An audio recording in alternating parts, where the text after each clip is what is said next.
Good morning students. मैं doctor Smita Sharma और मैं गवर्नमेंट डूंगर कॉलेज में एसोसिएट प्रोफेसर हूँ।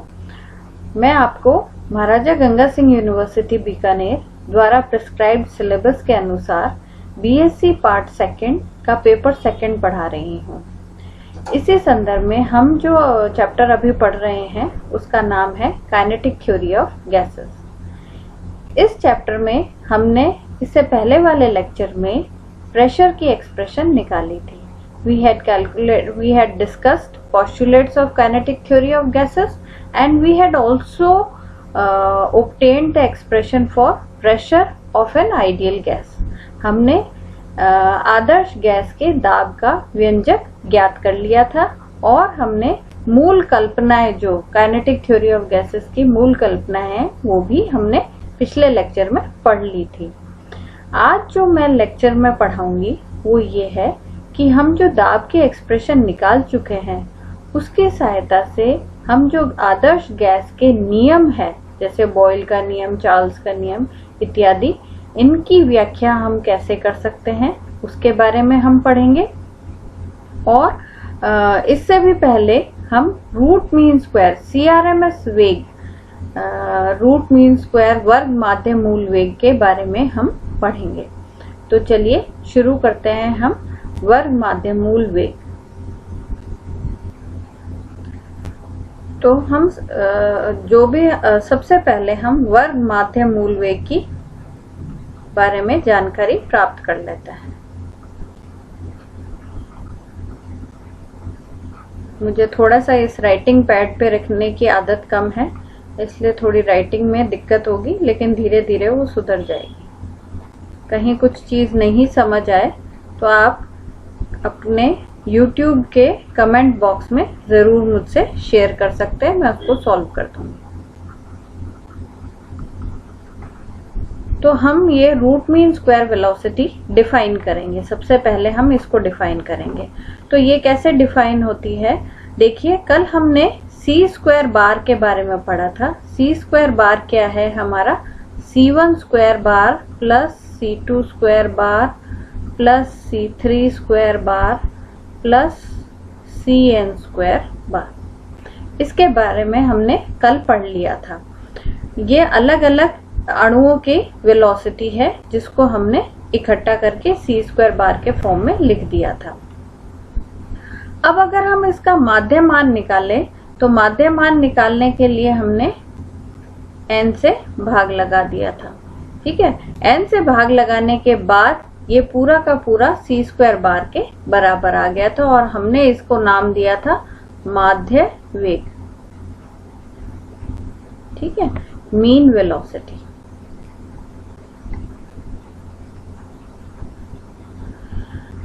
अब हमारे को अगर एक नई चीज हम डिफाइन करते हैं, वर्ग माध्य मूल वेग यानी CRMS। CRMS क्या है, वास्तव में ये जो आपने माध्य वेग निकाला है, वर्ग माध्य वेग, ये एक्चुअल में वर्ग माध्य वेग कहलाता है, मीन वेलोसिटी नहीं, mean square velocity, it is called mean square velocity.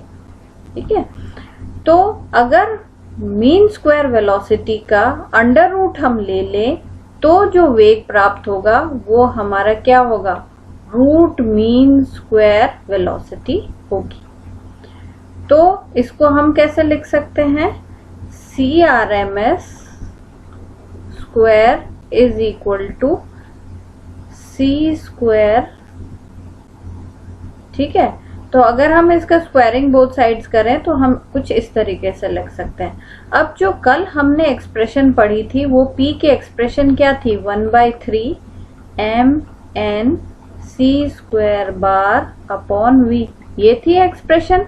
अब हम इसके अंदर क्या लिख सकते हैं, 1/3 mn CRMS स्क्वायर।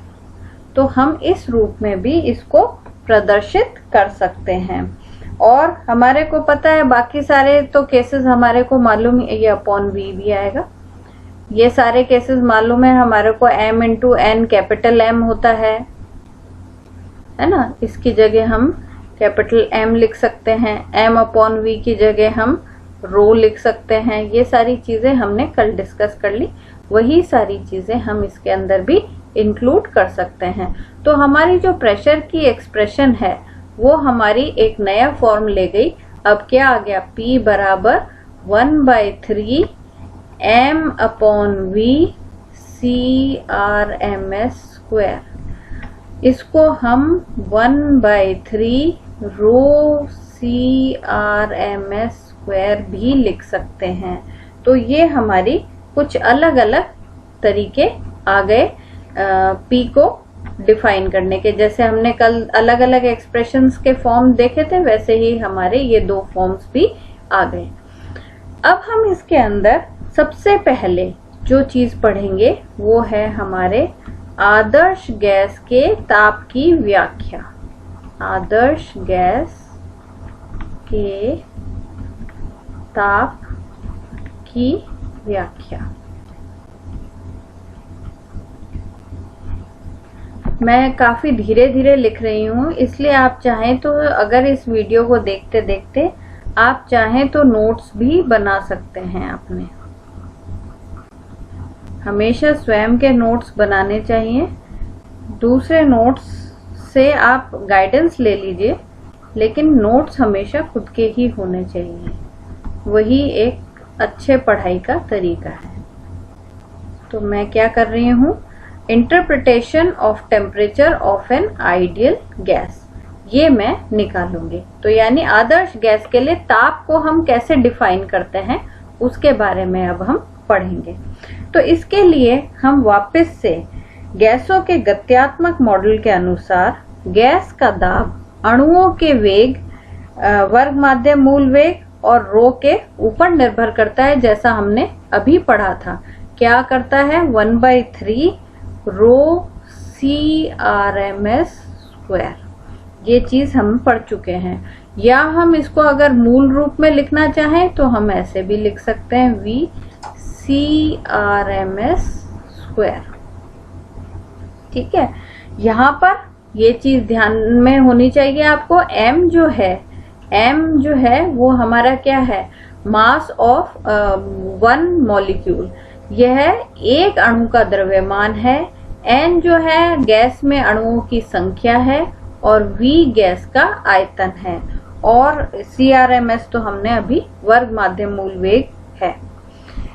ठीक है, अब हम इसको थोड़ा सा मॉडिफाइड फॉर्म में लिखते हैं। कैसे लिखेंगे, PV बराबर, देखिए मैंने क्या करा है, आप ध्यान से देखिएगा, 2/3, यानी मैं 2 से यहाँ पर गुणा कर दिया। 2 तो यहाँ है नहीं, तो इसका मतलब 2 से मुझे भाग भी लगाना पड़ेगा।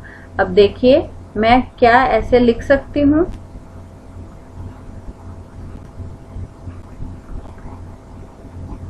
देखिए इसमें लिखा जा सकता है ना, 2 से मैंने डिवाइड भी कर दिया और मल्टीप्लाई भी कर दिया, और हाफ m CRMS स्क्वायर को मैंने एक साथ लिख लिया, और यहाँ पर हमारे 2/3n का फॉर्म रह गया। ये मैंने इसलिए लिखा है क्योंकि हम काइनेटिक एनर्जी जो है, जो एनर्जी ऑफ द गैस है, या गतिज ऊर्जा, जो गैस की गतिज ऊर्जा है, उसको हम E के फॉर्म में अगर लिखें तो हम इसको लिख सकते हैं हाफ m CRMS स्क्वायर, है ना। तो हम इसके ऊपर एक बार का साइन लगा देते हैं, क्योंकि ये एक जनरल एवरेज काइनेटिक एनर्जी है, हाफ m CRMS स्क्वायर। तो इस आधार पर मैं PV को क्या लिख सकती हूँ, PV को लिख सकती हूँ 2/3 E बार। ठीक है, अच्छा, अब हमने, अगर हम इसको कंप्लीटली देखें तो हम इसके अंदर क्या कर सकते हैं, देखिए अगर इन दोनों को कंपेयर करें तो हमने E को कैसे डिफाइन किया है, N × half m CRMS square define किया है ना। यानी E बार जो है वो सारे के सारे पूरे गैस के अंदर जितने मॉलिक्यूल्स हैं या अणु हैं उन सब की एनर्जी फॉर्म आपके पास आ गया है ना। तो मैंने यहाँ पर यह चीज लिख दी। अब एक चीज और हमने पढ़ रखी है, वह ये है, यहाँ पर आपको ध्यान रखना है जो E बार है वो हमारी गैस की कुल गतिज ऊर्जा है।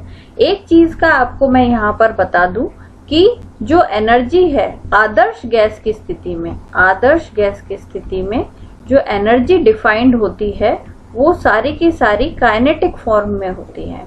It is basically kinetic energy, गतिज ऊर्जा ही डिस्क्राइब होती है। ऐसा पोस्टुलेट्स में ही लिख दिया जाता है कि सारी की सारी जो एनर्जी है वो गतिज ऊर्जा ही है, स्थितिज ऊर्जा का कंसेप्ट इसमें नहीं आता आदर्श गैस की स्थिति में। ठीक है, तो इस कारण से जो ये एनर्जी है ये वैसे तो गैस की कुल ऊर्जा ही डिफाइंड है, लेकिन क्योंकि ये एनर्जी सारी की सारी गतिज ऊर्जा के रूप में है इसलिए ई बार जो है हमारी कुल गतिज ऊर्जा ही कहलाती है। अब हमने ये पढ़ रखा है किसी भी आदर्श गैस के लिए अगर प्रेशर P हो यानी दाब P हो और उसका आयतन V हो और उसका टेम्परेचर T हो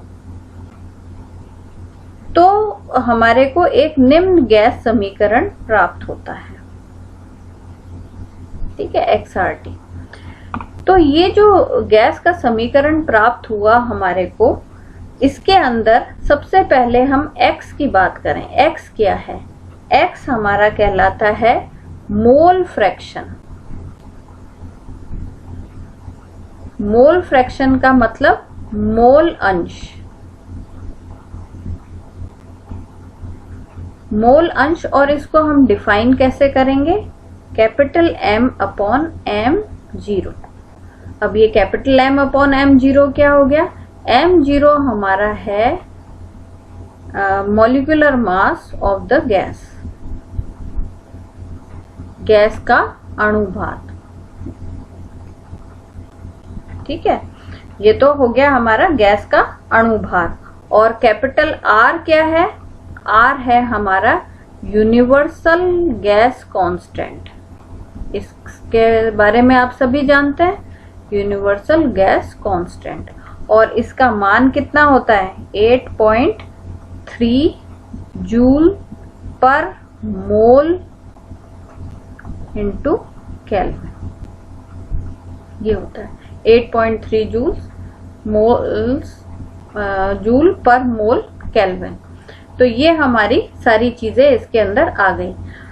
तो इसके आधार पर अगर हम जो ये मोल फ्रैक्शन है, मोल फ्रैक्शन का मतलब ये है कि M0 के अंदर एक्चुअल में है क्या? M0 जो मॉलिक्यूलर मास है, अगर इतना गैस का मास होता है तो इसमें अणुओं की संख्या Na के बराबर होती है। Na क्या होता है? Na हमारा एवोगैड्रो नंबर है। ठीक है, यानी उसका मान अपन को पता है 6.02 इंटू 10⁻23 है ना। तो जब भी गैस का मास M0 के बराबर होता है तब तो उसमें अणुओं की संख्या N होगी, लेकिन मास अगर M है, any M, उसका मान कुछ भी हो सकता है, तब अणुओं की संख्या हमने स्मॉल n मान रखी है। तो M अपॉन M जो है वो मोल फ्रैक्शन इसीलिए कहलाता है। ठीक है, तो अब हम क्या करें? जो हमने दो इक्वेशन PV XRT हो गई और हमारी क्या आ गई? देखो, एक तो एक्सप्रेशन ये हो गई हमारी, है ना, इसको मैं Y एक्सप्रेशन लिख देती हूँ, और एक एक्सप्रेशन हो गई मेरी ये वाली, इसको मैं X लिख देती हूँ। तो X और Y की मदद से मैं इन दोनों को कंपेयर करती हूँ। तो कंपेयर करने के बाद मेरे को क्या मिलेगा? मेरे को मिलता है, एक तरफ तो मिल गया 2/3 E बार और दूसरी तरफ मेरे को मिल गया XRT। ठीक है, अब इसको रीअरेंज करें तो E बार बराबर आपके पास क्या आ गया? 3/2 XRT, है ना, ये आ गया। अब अगर मान लीजिए हमारी जो गैस है, यदि गैस जो है वो 1 मोल ऑफ गैस है, मोल, if the gas if we take 1 mole of a gas, तो 1 मोल ऑफ का मोल बराबर बराबर 1 है, तो क्या हो जाएगा? x बराबर 1 आ जाएगा ऐसी स्थिति में, है ना। x बराबर 1 होगा तो E बार ऐसी स्थिति में क्या हो जाएगा? E बार हो जाएगा हमारा 1/2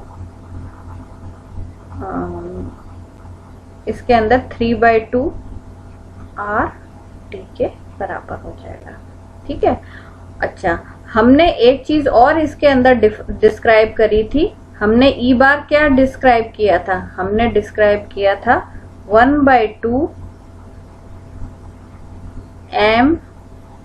mCRMS स्क्वायर, है ना, m कैपिटल M के फॉर्म में। लेकिन हमने जब गैस को 1 मोल ले लिया तो जो नंबर जो मास है वो m0 के बराबर हो जाएगा, है ना। तो हम इसको लिख सकते हैं हाफ m0 CRMS स्क्वायर के बराबर लिख सकते हैं। तो हमारे पास क्या आ गया? 3/2 RT बराबर हाफ m0 CRMS स्क्वायर के बराबर आ गया। अगर हम इसके ऊपर ध्यान से देखें तो हम इसके अंदर क्या कह सकते हैं? हम ये कह सकते हैं कि जो CRMS वैल्यू है वो प्रोपोर्शनल टू टेम्परेचर है। यानी अगर ताप ज्यादा होगा तो अणुओं का जो वेग है, रूट मीन स्क्वायर मान जो है वो ज्यादा होगा और ऊर्जा भी उसी हिसाब से ज्यादा होगी। तो यही हमारा एक्सप्लेनेशन है। एक्सप्लेनेशन क्या हो गया? टेम्परेचर को हमने कैसे डिस्क्राइब करा? टेम्परेचर को हमने ये डिस्क्राइब किया कि अगर किसी भी गैस का टेम्परेचर ताप ज्यादा होगा तो उससे संबंधित सभी अणुओं का जो वर्ग माध्य मूल वेग है, रूट मीन स्क्वायर वेलोसिटी है, वो भी ज्यादा होगी। क्यों? क्योंकि अभी हमने प्रूव कर दिया कि ये दोनों एक दूसरे के प्रोपोर्शनल हैं। प्रोपोर्शनल होने के कारण एक चीज के बढ़ने के कारण दूसरी चीज बढ़ेगी और इसी कारण से उसकी जो एनर्जी है वो भी इंक्रीज होगी। तो हम उसके रूट मीन स्क्वायर मान से अंदाजा लगा सकते हैं कि temperature of the gas will be मोर, और अगर हमारे पास टेम्परेचर है तो हम अंदाजा लगा सकते हैं कि root mean square velocity will be more. तो इस प्रकार से हम इसको डिस्क्राइब कर सकते हैं। एक चीज और यहाँ पर मैं आपको याद दिला दूं, वैसे हम लोगों ने पढ़ रखा है इसको, कि जो R होता है, R हमारा यूनिवर्सल गैस कांस्टेंट होता है, लेकिन सार्वत्रिक नियतांक जिसको हम कहते हैं, इसमें बोल्ट्जमैन कांस्टेंट में एक रिलेशन होता है। देखिए K से लिखते हैं हम, बोल्ट्जमैन नियतांक को K से लिखते हैं, तो R बराबर K Na होता है। Na यहाँ पर एवोगैड्रो नंबर है, एवोगैड्रो संख्या है, तो R की जगह हम K Na भी लिख सकते हैं। और बोल्ट्जमैन कांस्टेंट की वैल्यू आपको पता है 1.38 × 10⁻23 जूल्स पर डिग्री हमारे पास होती है। अच्छा, अगर हम इस चीज को यूज में करें, और मैंने क्या कहा था, m0 जो है वो हमारा क्या होता है? Mass of one gas into Na, क्योंकि m0 जो होता है वो mass of gas when number of molecules is equal to Avogadro number. मतलब m0 अणु भार जो होता है उसमें अणुओं की संख्या हमारी Na के बराबर होती है, और एक अणु का भार मैंने m माना है, तो m0 का मान m × Na हम लिख सकते हैं। अगर हम इस चीज को देखें तो हमारे प्रति अणु माध्य गतिज ऊर्जा जो है वो हमारी क्या है? हाफ mCRMS स्क्वायर है, जो किसके बराबर हो जाएगी? 3/2 kT के बराबर हो सकती है। ये हम इसके अंदर बड़ी इजीली प्रूव कर सकते हैं।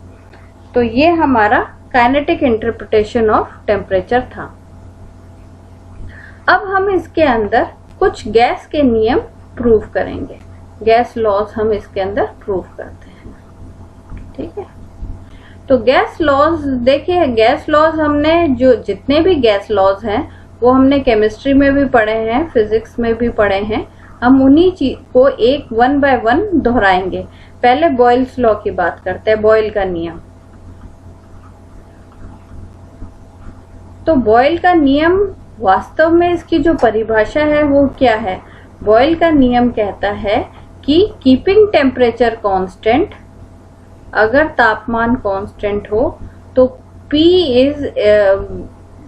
Is inversely proportional to P। ठीक है, ये हमारा बेसिक इसकी डेफिनेशन है। या हम यो कह सकते हैं PV is equals to constant. ये हमारा बेसिक बॉयल का नियम है। बॉयल का नियम क्या है? तापमान को स्थिर रखते हुए गैस का आयतन उसके दाब के व्युत्क्रमानुपाती होता है, या हम यूं कहें PV बराबर कांस्टेंट। अब ये जो चीज है ये हम हमारे गत्यात्मक सिद्धांत से भी प्रूव कर सकते हैं। अब हमारी जो एक्सप्रेशन है प्रेशर की वो क्या है, वो तो हमने ये पढ़ रखी है 1/3 mn CRMS square upon V। ठीक है। अच्छा, अब हम इसको कैसे लिख सकते हैं, ऐसे भी लिख सकते हैं PV बराबर 1/3 mn CRMS स्क्वायर, ऐसे लिख सकते हैं। ठीक है। अब हमने क्या कहा है कि CRMS स्क्वायर, अब CRMS स्क्वायर जो है वी नो, अभी हम ऊपर काइनेटिक इंटरप्रिटेशन जो हमने पढ़ा है उसमें हम प्रूव कर चुके हैं कि CRMS स्क्वायर जो होता है वो टेम्परेचर के प्रोपोर्शनल होता है। टेम्परेचर के प्रोपोर्शनल होता है तो हम क्या कर सकते हैं, हम लिख सकते हैं PV is equals to 1/3 mn। CRMS का जो फॉर्म है उसको हम टेम्परेचर के फॉर्म में या एनर्जी के फॉर्म में लिख सकते हैं, यानी इसके अंदर जो प्रोपोर्शनलिटी चीज है वो हम कैसे लिख सकते हैं, 2 से मैं यहाँ पर गुणा भी कर दूंगी, 2 से मैं भाग भी लगा दूंगी और m को भी मैं यहाँ पर लेकर आ गई। ठीक है, वापस से वही प्रक्रिया दोहरा ली मैंने और इसको मैंने लिख लिया 2/3 n और इसको मैंने लिख लिया E। ठीक है, n इंटू ई बार हो जाएगा, लेकिन E तो हमारा क्या था, डिपेंडेंट ऑन टेम्परेचर था। E जो है वो हम एक बार से constant multiplying with some constant is equal to alpha T, हम इस तरीके से लिख सकते हैं। तो क्या लिख सकते हैं हम, PV बराबर 2/3 अल्फा टी। ठीक है, अब अल्फा तो क्या था, E जो है वो T के प्रोपोर्शनल है, इसलिए प्रोपोर्शनल साइन हटाने के लिए हमने एक अल्फा से मल्टीप्लाई कर दिया। तो देखिए अब इस एक्सप्रेशन में 2/3 कॉन्स्टेंट्स हैं, अल्फा इज ऑल्सो कांस्टेंट और टेम्परेचर रह गया।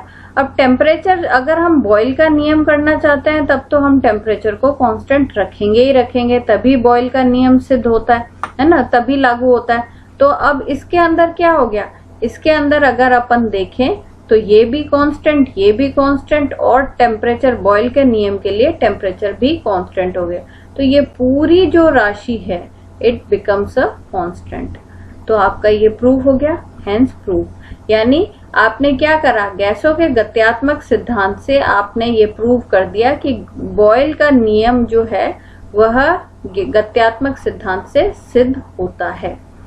ये हमारा पहला नियम निकल गया। अब दूसरे नियम की हम बात करते हैं। दूसरा नियम हमारा है चार्ल्स का नियम। ठीक है, चार्ल्स लॉ। अब चार्ल्स लॉ क्या कहता है, चार्ल्स लॉ क्या कहता है, कीपिंग प्रेशर कांस्टेंट, दाब को स्थिर रखते हुए आयतन, किसी आदर्श गैस का आयतन उसके ताप के समानुपाती होता है। Volume of an ideal gas is proportional to the temperature of the gas. अब इसको भी हम ये गत्यात्मक सिद्धांत या काइनेटिक थ्योरी से जो हमने एक्सप्रेशन निकाली है उससे प्रूव कर सकते हैं। वापस से हम वही एक्सप्रेशन लिख रहे हैं। ठीक है, यहीं से हम शुरू करेंगे। अब इसके अंदर हम वॉल्यूम क्योंकि स्टडी करना चाहते हैं तो वॉल्यूम को इधर ले आते हैं और 1/3 mn p CRMS स्क्वायर, है ना। अब ये जो चीज है ये हम पहले भी डिस्क्राइब कर सकते हैं कि 2/3 n इंटू ई के बराबर होता है। तो मैं इसको पुनः, इसको तो p लिख देती हूँ और 1/p लिख देती हूँ और यहाँ इसको 2/3 n e के बराबर कर देती हूँ। और e जो है वो हमारी अल्फा t के बराबर है। तो अगेन ये तो 1/p हो गया और ये हो जाएगा 2/3 n अल्फा t। अब देखिए इसके अंदर क्या है, 2/3 हमारा constant, n constant, alpha constant और p जो है वो बाय डेफिनेशन कांस्टेंट है। तो क्या हो गया, ये जो पूरी राशि है इट बिकम्स अ कांस्टेंट। तो इस हिसाब से अगर हम देखें तो हमारे पास क्या आ गया, v is equals to constant into t, और we can say v is proportional to t। तो यानी गत्यात्मक सिद्धांत के हिसाब से हम चार्ल्स लॉ को भी डिस्क्राइब कर सकते हैं। चलिए आज हम इतना ही करते हैं। आज मैं थोड़ा धीरे लिख पाई क्योंकि मैं ये पहली बार ही कर रही हूँ। अगली बार से हम थोड़ा सा फास्ट कर पाएंगे। धन्यवाद। तो अगली बार हम इन्हीं गैस के नियमों की और जो बाकी बचे गैस के नियम हैं उनकी व्याख्या करेंगे। धन्यवाद।